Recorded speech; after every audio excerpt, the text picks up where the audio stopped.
a los romanos. Amén. Señor, hoy te damos gracias, Señor, por este día, Señor, y también hoy te damos gracias por la bendición, Señor, de tener tu palabra, Señor, de poderla exponer, Señor, de poderla proclamar. Padre, hoy rogamos que tu Santo Espíritu, Señor, nos guíe, alumbre, Señor, nuestros ojos y que hoy tu palabra sea proclamada con fidelidad. Señor, te pedimos que tú, Señor, hoy nos hables a través de tu palabra, nos enseñes, Señor, que traigas luz, Señor, a nuestro entendimiento para que nosotros, Dios, podamos, Señor, conocerte un poco más, conocer tu voluntad, tus planes, tus propósitos para la vida de cada uno de nosotros a través de tu palabra. Señor, que hoy tu palabra no vuelva a ti vacía y que por la bendición de tu palabra, Señor, hoy crezcamos, nos fortalezcamos, seamos disciplinados, corregidos, Señor, instruidos por ella para poder llegar a alcanzar, Señor, la medida de un varón perfecto como tú, Señor, has propuesto en cada uno de nosotros. Que hoy alcancemos esta estatura, Señor, por medio de tu palabra para que tu nombre sea glorificado en tu iglesia, Dios. Tu iglesia, Señor, la has puesto para traer gloria y honra a tu nombre, Señor. Y solo podremos glorificar tu nombre y honrar tu nombre si vivimos, Señor, la vida que a ti te agrada. Solo podremos traer honra y gloria, Señor, como iglesia, si como iglesia, Señor, tomamos el papel que nos has asignado, vivir para la gloria de tu amado Hijo Jesús. Amén. Muy bien, mi hermano, vamos al capítulo 11 de Romanos y vamos a empezar a través del versículo 11.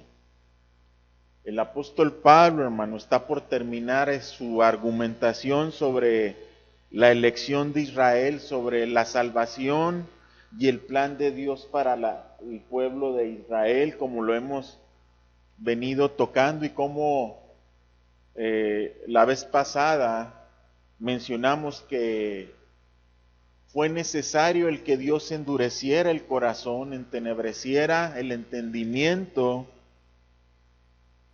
de la nación con un propósito. Y hoy vamos a ver el propósito por el cual es que Dios endurece el corazón de la nación de Israel, cega su entendimiento, lo embota, lo adormece, pero no sin antes el apóstol Pablo confirmar que Dios ha guardado un remanente, una porción de la nación que será salva por medio de la fe en Jesucristo y la gracia otorgada por Dios. Entonces el apóstol Pablo en el versículo 11 continúa su argumento y dice lo siguiente: digo pues, ¿han tropezado los de Israel para que cayesen? En ninguna manera, pero por su transgresión vino la salvación a los gentiles para provocarles a celos. El apóstol Pablo nuevamente hace una pregunta en relación a la condición de Israel. Debido a su rechazo al Evangelio de Jesucristo, donde el apóstol Pablo ha puesto de manifiesto su ceguera espiritual y su dureza de corazón, y dice: han tropezado los de Israel para que cayesen, ¿sí? Y cuando el apóstol Pablo está diciendo, no está hablando de una caída irreversible, ¿sí? Porque enseguida él dice de ninguna manera. Cuando el apóstol Pablo hace referencia a la caída de Israel, él no está diciendo que han caído para perdición, sino que él dice que es una caída momentánea. Momentáneamente el pueblo de Israel se ha endurecido al mensaje del Evangelio. Momentáneamente La nación de Israel ha sido enceguecida espiritualmente para no recibir el mensaje del Evangelio. Y nosotros vemos enseguida que su transgresión tiene un propósito, ¿sí? Dice lo siguiente el apóstol Pablo, dice, pero su transgresión vino, pero por su transgresión vino la salvación a los gentiles. ¿Qué quiere decir esto, hermano? Que en el propósito de Dios, en el plan de Dios para salvar tanto a judíos como a gentiles, este momento en Israel tenía un propósito. ¿Cuál fue el propósito de la dureza de Israel? Bueno, que la salvación llegara a los gentiles, a algo que Dios en el Antiguo Testamento, Él ya lo había dicho, algo que ya estaba profetizado, que la salvación vendría también a los gentiles, que la salvación no era solamente para el pueblo judío, sino que venidos los tiempos, esa misma salvación Dios la otorgaría a todas las naciones. Y vemos en Génesis 12,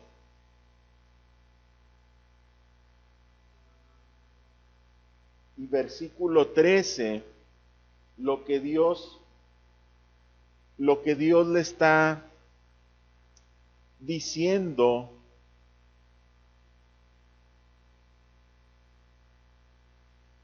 a Abraham, y le dice lo siguiente: bendeciré, Génesis 12:3, bendeciré a los que te bendijeren y a los que te maldijeren maldeciré, y serán benditas en ti todas las familias de la tierra. Ahora, de este tiempo para acá que hemos venido escuchando los argumentos del apóstol Pablo en cuanto a la posición de Israel en relación a la salvación, y vemos cómo es que Dios determinó que todos aquellos que eran de la fe en Jesucristo, por consecuencia, eran hijos de Abraham por la fe. Entonces, la manera en que Dios decide bendecir a todas las naciones por causa de la fe de Abraham es que todos los que pongan su fe en Jesucristo, no importa de qué nación sean, serán llamados hijos de Abraham por la fe. Entonces, hermano, nosotros hemos recibido la bendición de Abraham por medio de la fe en Jesucristo, y hemos recibido esta promesa: en ti serán benditas todas las familias de la tierra. Desde el momento que usted y yo creímos en Jesucristo, dice la Biblia que pasamos a ser hijos de Abraham espirituales. Entonces, hermano, nosotros hoy vemos cómo el propósito de Dios se cumple. Endurece a unos para que otros vengan al conocimiento de la verdad, pero no los ha desechado.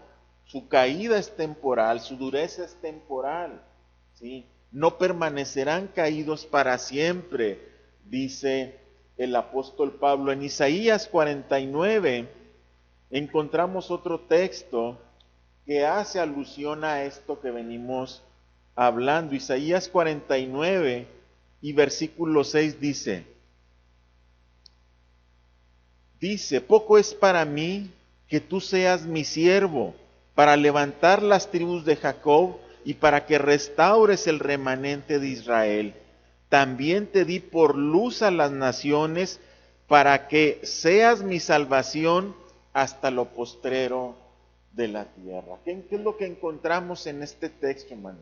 Que Dios está hablando de una redención no solamente para la nación de Israel, que Dios ha puesto por luz para todas las naciones a Jesucristo, el mensaje del Evangelio, que el propósito de Dios desde el principio ha sido salvar a todos los hombres por medio de la promesa hecha a un pueblo escogido.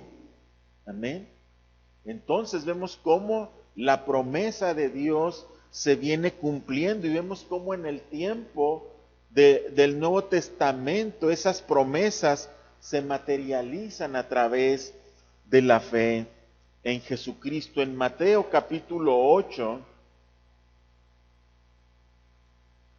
encontramos lo siguiente, Mateo capítulo 8 y versículo 11, hablando el Señor Jesús dice lo siguiente: y os digo que vendrán muchos del oriente y del occidente y se sentarán ¿con quién?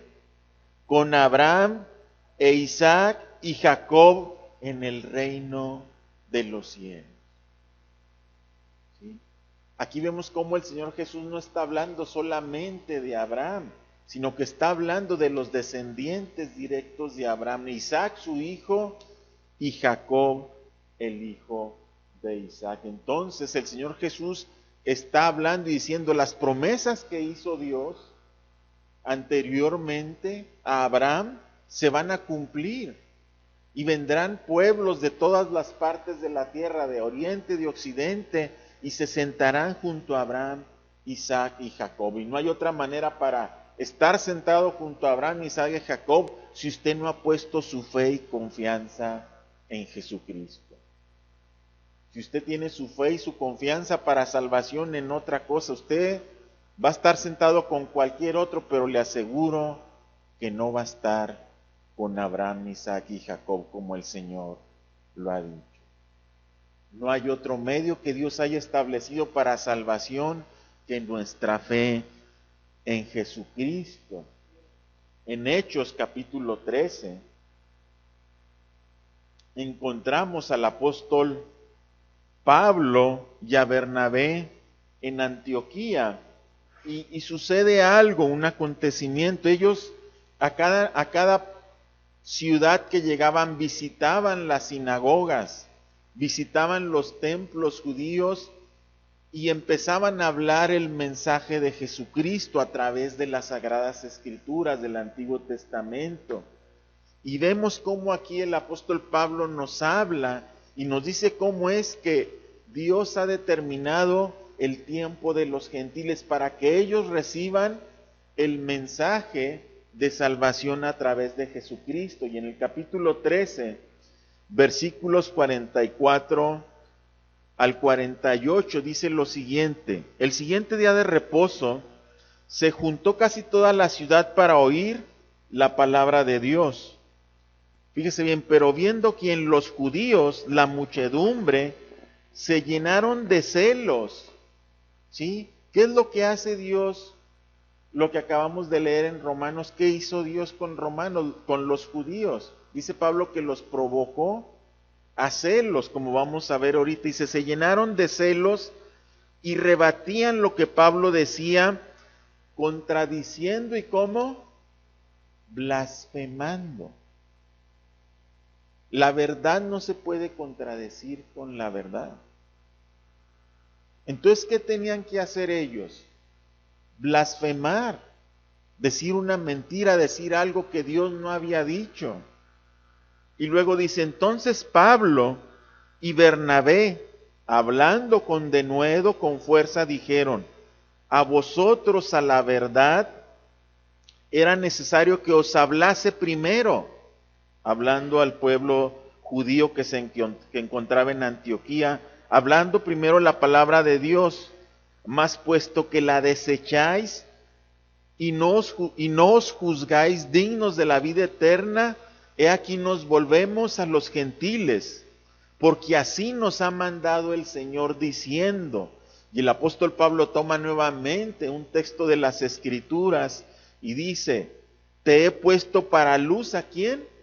A los gentiles, a fin de que seas para salvación hasta lo último de la tierra. Los gentiles, oyendo esto, se regocijaban y glorificaban la palabra del Señor, y creyeron todos los que estaban ordenados para vida eterna. Vemos cómo en estos tiempos el abanico de salvación se abre a todas las naciones a través de la fe en Jesucristo. Y diríamos, bueno, ¿y antes Dios no salvaba a nadie que no fuera judío? Sí, sí salvaba, porque la Biblia da testimonio de hombres, aún no perteneciendo a la nación de Israel, hombres y mujeres vinieron al conocimiento de la verdad y fueron salvos por la gracia de Dios, aún sin ser de la nación de Israel. Amén. ¿Se acuerda usted del libro de Ruth? Sí, esta mujer que se va y sigue a su suegra y le dice, sí, tu pueblo será mi pueblo y tu Dios será mi Dios. Y ella no era una judía, era una moabita exactamente, ¿no? Entonces vemos cómo Dios siempre, cuando un hombre se humilla y dispone su corazón, Dios no desecha a aquel que humillado viene ante él. Pero estamos hablando de un momento especial en la historia de la redención, donde Dios abiertamente manifiesta su plan para todos los hombres, sean gentiles o judíos. Enseguida, ahí mismo, volviendo a Romanos 11:11, lo que le venía comentando, dice que Dios lo hizo ¿para qué? Para provocarles a celos, ¿sí? ¿Qué quiere decir esto? Que la envidia o los celos de los judíos al ver la salvación de los gentiles les sea para bien y ellos puedan participar de todas las bendiciones que los gentiles han alcanzado. Mire cómo es el obrar y el propósito de Dios. El celo o los celos o la envidia que los judíos tienen ha sido para bien ¿para quién? Para nosotros, ¿sí? O sea, su caída es nuestro bien. Porque por el celo de ellos es que nosotros hemos venido al conocimiento de Cristo. Por su celo equivocado, Pablo desecha a todos los judíos y dice, bueno, volvemos a los gentiles porque Dios nos ha encomendado la proclamación del Evangelio para los gentiles. Entonces, ese momento de dureza y de celo, Dios lo ha transformado en algo beneficioso para bendición ¿a quién? A los gentiles, a nosotros, ¿sí? Entonces vemos cómo Dios, todas las cosas son para bien para aquellos que le aman. Enseguida en el versículo 12 dice, y si su transgresión es la riqueza del mundo, y si su defección, esta palabra defección significa derrota o caída, la riqueza de los gentiles, cuanto más su plena restauración. Mire, aquí vemos cómo el apóstol Pablo no está desechando, en ningún momento lo hace el apóstol Pablo, desde que hemos venido estudiando este asunto de la salvación a los judíos y a los gentiles. Pero Pablo deja ver muy claro esto, ¿sí? Que la condición en que se encuentra en ese momento la nación de Israel, la condición de derrota, ¿sí? Su transgresión y su caída, han servido para qué dice, han sido la riqueza, ¿sí? Han sido la riqueza del mundo y la riqueza de los gentiles. ¿Sí? Entonces nosotros hemos sido beneficiados de la caída de ellos. De su dureza nosotros hemos recibido un beneficio según el propósito de Dios. ¿Cuál es ese beneficio? Que hemos alcanzado la salvación en Cristo Jesús. Pero ¿qué está dejando ver Pablo? Si su caída trajo riqueza al mundo y a los gentiles, ¿sí? Cuánto más su restauración, cuando Dios nuevamente los restaure a su posición, cuánto más no será de bendición para el mundo la restauración del pueblo escogido por Dios.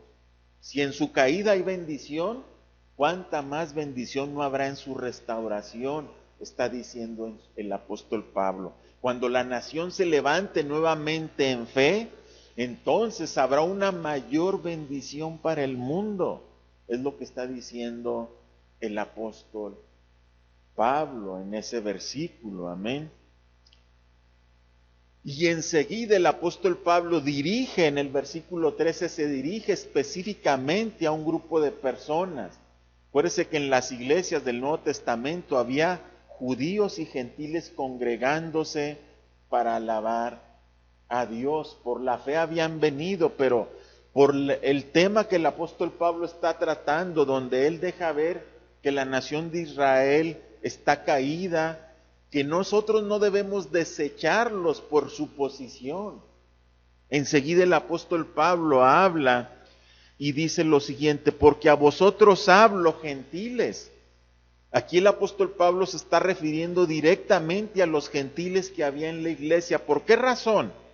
Porque una vez que has escuchado que Dios ha desechado al pueblo de Israel, que están en una posición de derrota y de caída, ¿qué es lo que sucede? Que humanamente los puedan menospreciar. Porque así es la naturaleza humana, ¿sí? Para evitar eso, el apóstol Pablo entonces va a dar palabras directamente al grupo de gentiles dentro de la iglesia en Roma. Y dice: porque a vosotros os hablo, gentiles, por cuanto yo soy apóstol a los gentiles, honro mi ministerio. Por si en alguna manera pueda Dios provocar a celos a los de mi sangre y hacer salvos a algunos de ellos. Fíjese bien cómo el apóstol Pablo no quita el dedo del renglón, ¿sí? Fíjese bien cómo el apóstol Pablo no quita el dedo del renglón y dice: a pesar de que por el momento Dios los ha desechado, Dios los está provocando a hacerlo, y yo como un ministro a los gentiles honro mi ministerio. ¿Cómo? Predicando a los gentiles, porque en mi corazón yo deseo que por medio de mi predicación a los gentiles surja un celo en la nación de Israel y vengan a Cristo. ¿Sí?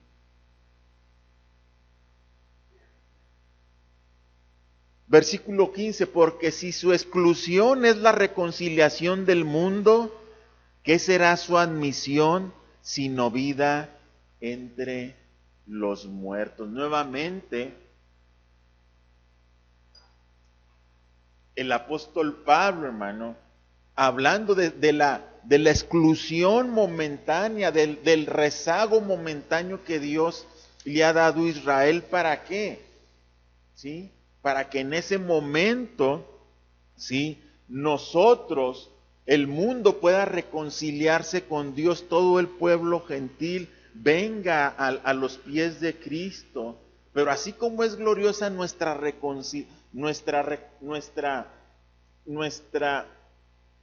relación con Dios ahora en Cristo, mayormente gloriosa será la reconciliación de Israel con el Dios verdadero. Es lo que está diciendo. ¿Sí?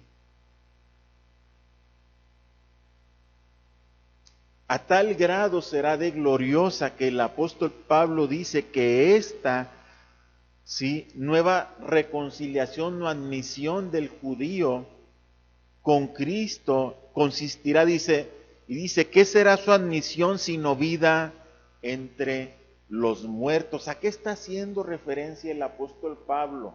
A que la nación de Israel, cuando sea nuevamente recibida por Dios en Cristo, tendrán vida espiritual, serán vivificados por la fe, como dice Efesios, que nosotros hemos sido vivificados por la fe en Cristo Jesús. Entonces el apóstol Pablo está esperando la vivificación de la nación de Israel a través de la fe en Jesucristo. Y cuando hablo de la nación de Israel, hermanos, no quiero decir que todos van a entrar así en automático y que todos van a creer. La enseñanza de la Biblia habla de un remanente. Todo el remanente entrará a la fe en Jesucristo. Lo dijo el apóstol Pablo anteriormente. La enseñanza bíblica nos dice que algunos creyeron, y aún el mismo Señor Jesucristo, cuando habla de la salvación, Y cuando le preguntan, Señor, ¿son muchos los que se salvan? ¿Qué contesta el Señor Jesús? Entrad por la puerta angosta, por el camino estrecho, porque son muchos los que se pierden. ¿Sí? Entonces, entendamos, hermano, que a pesar de que es el pueblo escogido por Dios, que recibió las promesas de Dios, no estamos hablando de una salvación en automático, como vamos a ver más adelante, amén. Enseguida dice el apóstol Pablo, si las primicias son santas, también lo es la masa restante. Y si la raíz es santa, también lo son las ramas.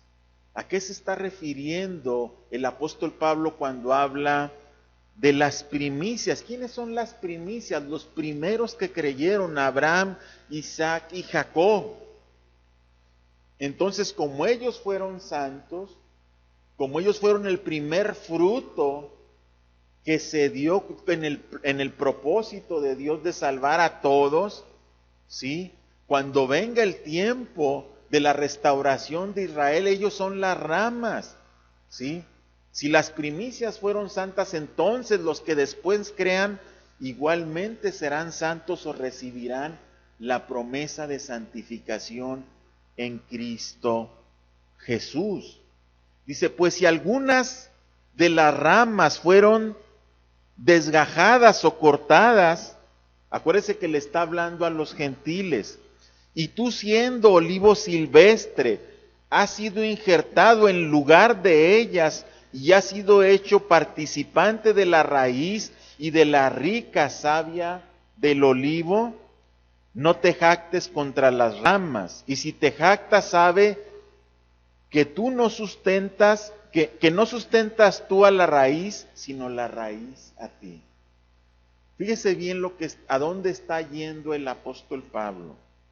Cuando dice en el versículo 17 que las ramas fueron desgajadas o cortadas, y tú siendo olivo silvestre has sido injertado, está diciendo que hemos sido puestos en medio de las ramas.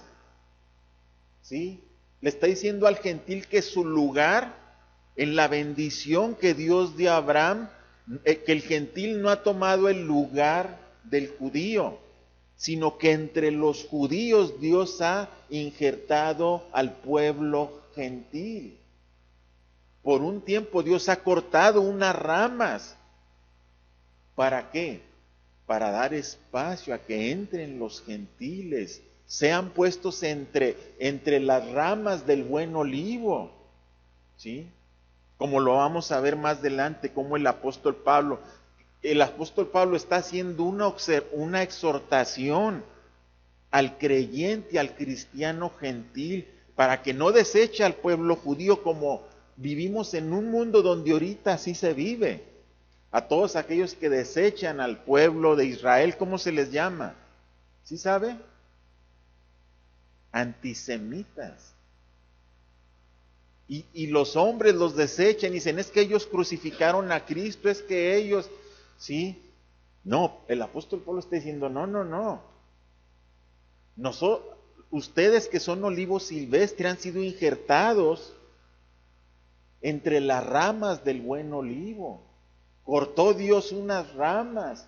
¿Para qué? Para que viniera espacio a ustedes y entre las ramas ustedes fueran injertados en el buen olivo, en la buena raíz. ¿Qué simboliza eso? Estamos en un contexto de Abraham, de Isaac y Jacob. Entonces el buen olivo son ellos que recibieron la promesa. Y nosotros hemos sido injertados para ser hijos de Abraham por la fe. Y las bendiciones y promesa que ellos recibieron es la buena savia que nosotros ahora recibimos. Todas las promesas para Abraham y su descendencia ahora nos pertenecen por la fe en Jesucristo. Y nosotros como creyentes, como hijos de Dios, vemos todas esas promesas y nos alimentamos de esas promesas.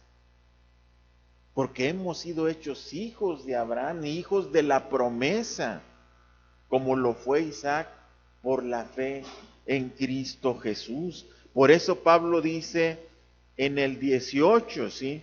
No te jactes, ¿sí? No te ensorbezcas, no te llenes de orgullo contra la nación, contra las ramas que Dios ha cortado, contra Israel, ¿sí? Y si te jactas, dice, sabe que que no sustentas tú a la raíz, sino la raíz a ti. Tú tienes que entender esto, que tú estás en la fe por un hombre de fe, Abraham. Y tú estás siendo sustentado por la fe de él, no por tu fe. Acuérdate que tú viniste a la salvación por fe, que nosotros hemos venido por la fe. Entonces, hermano, nosotros, dice, no te jactes de tu posición ahora como hijo de Dios, como normalmente encontramos ahora muchos creyentes jactanciosos, ¿no? Y que hasta andan buscando sus orígenes, a ver si son judíos y esa clase de tonterías. No, hermanos, el apóstol Pablo está diciendo, no es para que te jactes. ¿Por qué razón? Mire lo que dice el 19. Pues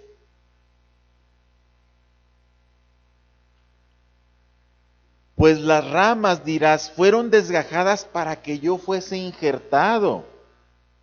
Bien, por su incredulidad fueron desgajadas, pero tú, por la fe, estás en pie. No te ensorbezcas, sino teme. El que nosotros hoy creamos en Cristo no es para jactarnos. ¿Por qué razón? Porque si nosotros creemos en Cristo, ha sido por la fe. ¿Y de dónde provino esa fe? De Dios que nos la otorgó. Hicimos uso de su gracia sin merecerlo. Entonces, ¿dónde está tu jactancia si tú estabas muerto en delitos y pecados y ahora estás en una posición privilegiada? No es por ti.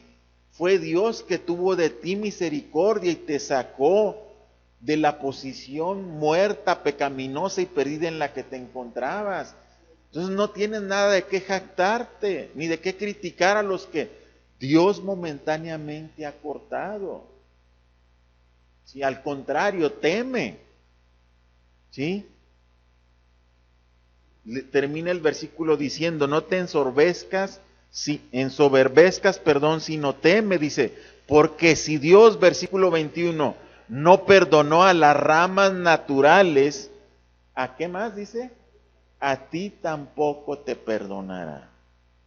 Si Dios no guardó su juicio y su sentencia contra sus escogidos, su pueblo escogido, los descendientes de Abraham, ¿tú crees que tú te librarás del juicio de Dios y que Dios no podrá hacer lo mismo que hizo con las ramas naturales, siendo tú un injerto en el buen olivo? ¿Crees que porque ya estás ahí te puedes sentir seguro? No. No.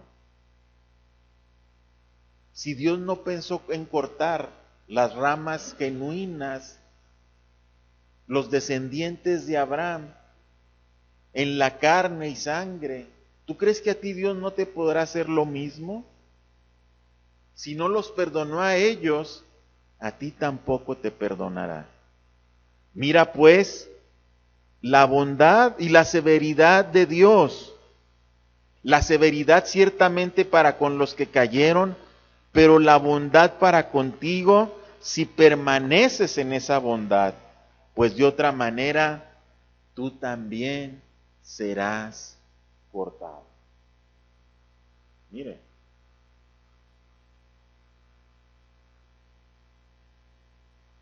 qué importante es que una vez que usted ha comprendido la fe y la obra de Cristo en nuestros corazones, usted permanezca en esa bondad. Porque el ejemplo ya está dado arriba. Si Él no perdonó a las ramas naturales, a ti tampoco te perdonará.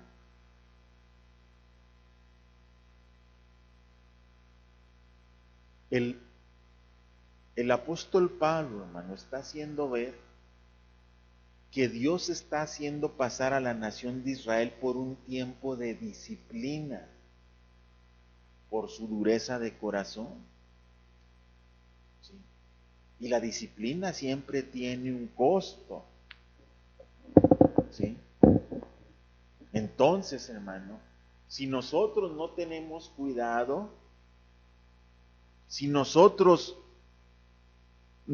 no decidimos permanecer en la bondad que Dios ha tenido para con nosotros, un día Dios puede hacer lo mismo que hizo con la nación de Israel.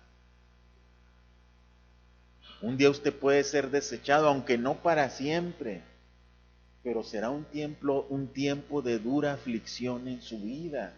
¿Y por qué le digo que no para siempre? Porque si Dios lo ha tomado como hijo, Dios no lo va a desechar eternamente como a la nación de Israel. Caerá usted, pero no de una manera irreversible, pero pasará por un tiempo de dura aflicción y disciplina delante de Dios. Y el apóstol Pablo nos lo quiere evitar, como se lo está tratando de evitar a la iglesia de Romanos en su momento. No te jactes, no te sientas, qué suave, ya estoy en la iglesia y ya soy de los hijos de Dios. No. Permanece en la bondad de Dios. ¿Qué significa permanecer en la bondad de Dios? Permanecer guardando sus estatutos, sus leyes, sus principios, una vida de obediencia a Dios. No se puede ser bondadoso con el desobediente y rebelde. Se confunden a veces los términos. Ay, Dios es tan bueno que Él comprende mis debilidades y Él sabe que yo lo amo con todo mi corazón, pero me voy de farra. Así Dios no actúa, no se equivoque. Esto es algo muy serio porque las iglesias están llenas de gente así, que están abusando de la bondad de Dios y están equivocados. Y ellos mismos están enceguecidos. Y ellos mismos su corazón se está endureciendo, les está pasando lo mismo que a Israel.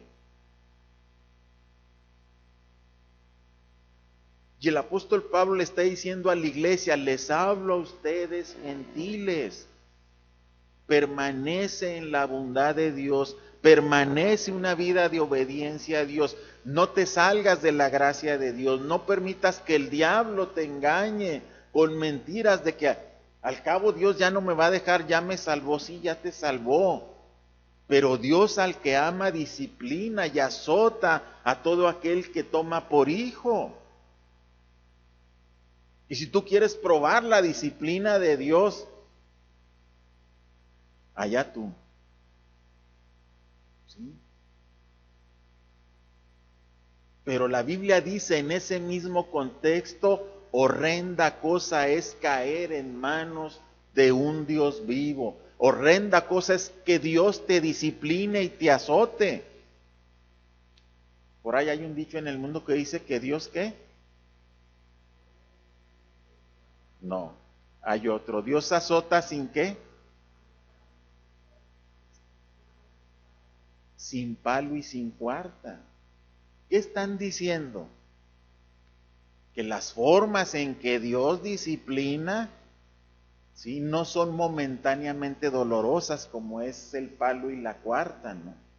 Dios nos disciplina de muchas otras maneras, nos mete en situaciones adversas y difíciles.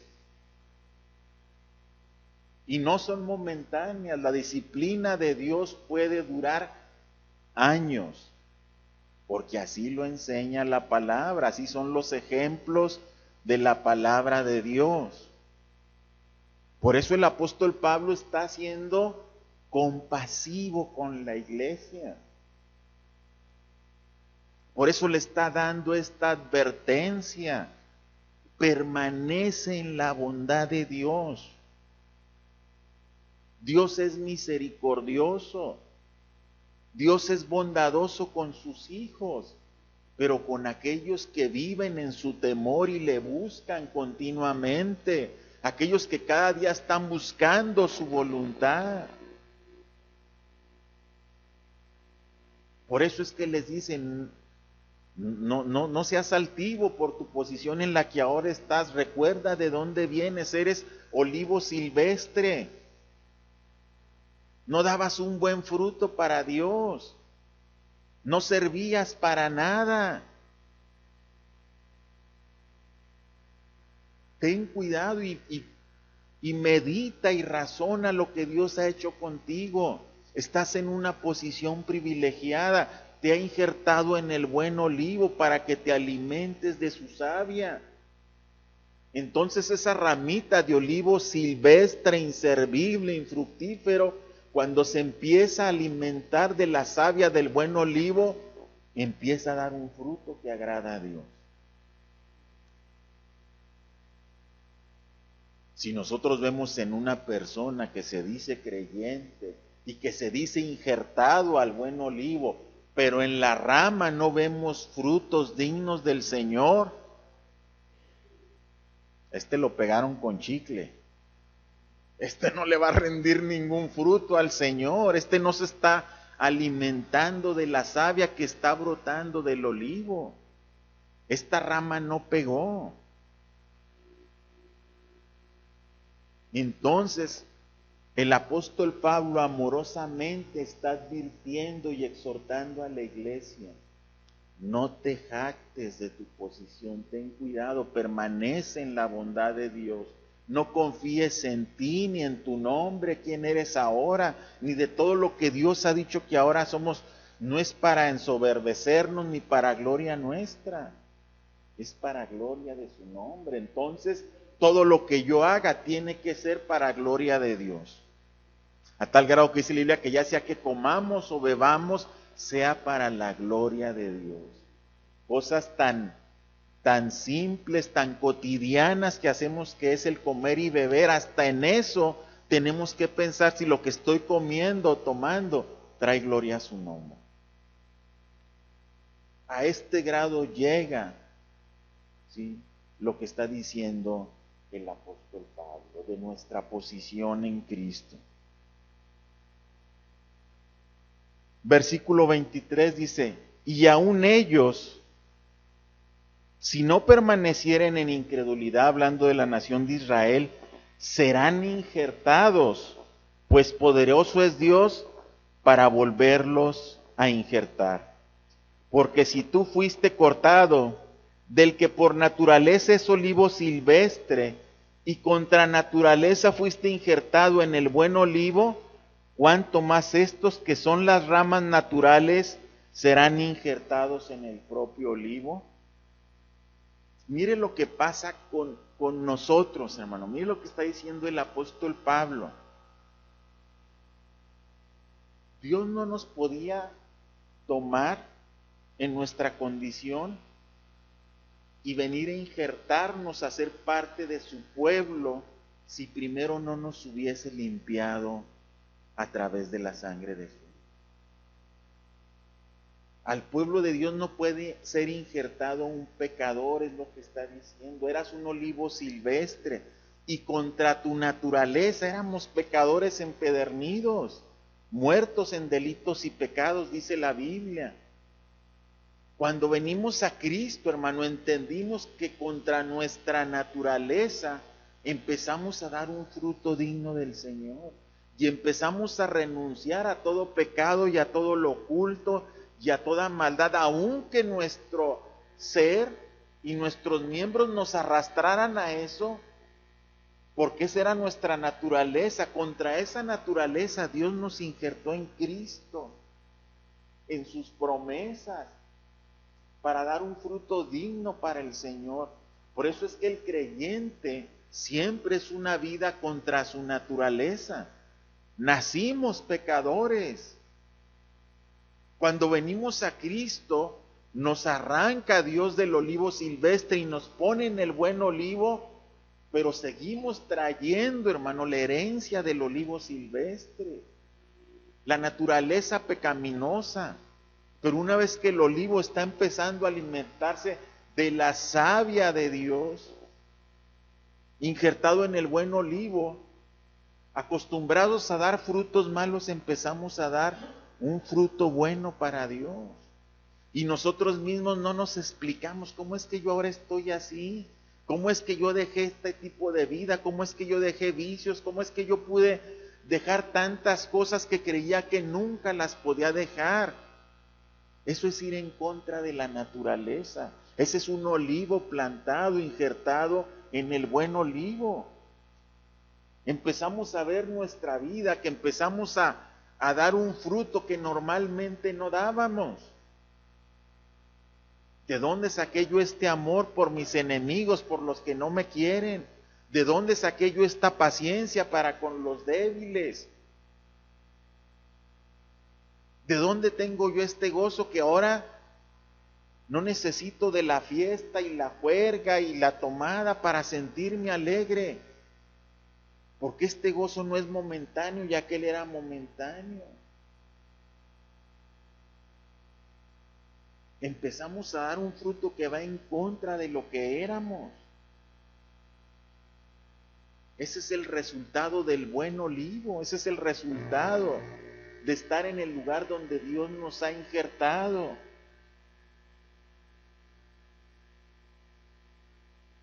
Entonces el apóstol Pablo dice, si tú que eras olivo silvestre, has sido injertado en el buen olivo y has empezado a dar buenos frutos, dice, cuánto más las ramas que fueron cortadas, si son nuevamente injertadas en el buen olivo, no podrán dar un fruto digno al Señor, ya que pertenecen al buen olivo. Entonces, hermanos, nosotros tenemos que entender nuestra posición. Nosotros no sustentamos a la raíz. La raíz es la que nos sustenta. Hemos heredado la fe de Abraham para alcanzar misericordia. Hemos heredado las promesas de Abraham para poder recibir todo lo que Dios ha preparado para nosotros. Pero nunca debe de haber en nuestra vida jactancia por quién somos, porque lo que somos lo somos por el Señor. En nuestra vida nunca debemos de buscar el reconocimiento de los hombres y mucho menos público, porque por el Señor somos lo que somos. Y si por Él somos lo que somos, ¿para quién es la gloria? Para Dios que nos creó y nos hizo.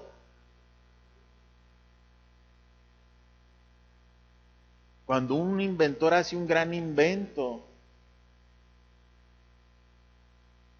por decirle el de las medicinas, el que hizo la penicilina, por ejemplo, ¿para quién son los honores? Para la penicilina, mira qué buena es la penicilina, vamos a hacerle un homenaje porque es su aniversario. No, es para el que inventó, para el que creó la penicilina. Así es nuestra vida con Dios. Siendo gente que no podíamos ofrecer nada bueno al Señor, Dios nos ha injertado en el buen olivo. ¿Para qué? Para que demos fruto. Si no estamos dando un fruto digno del Señor, entonces debemos de tener cuidado. Tengamos cuidado. El día que Jesús fue a una higuera y no encontró fruto en ella, ¿qué hizo? La maldijo y se secó. Por eso Pablo dice, teme, porque buscó fruto en ellos y los desechó. Esto ha sido escrito para nuestra enseñanza y edificación. Amén. Que el Señor le bendiga. Vamos a orar.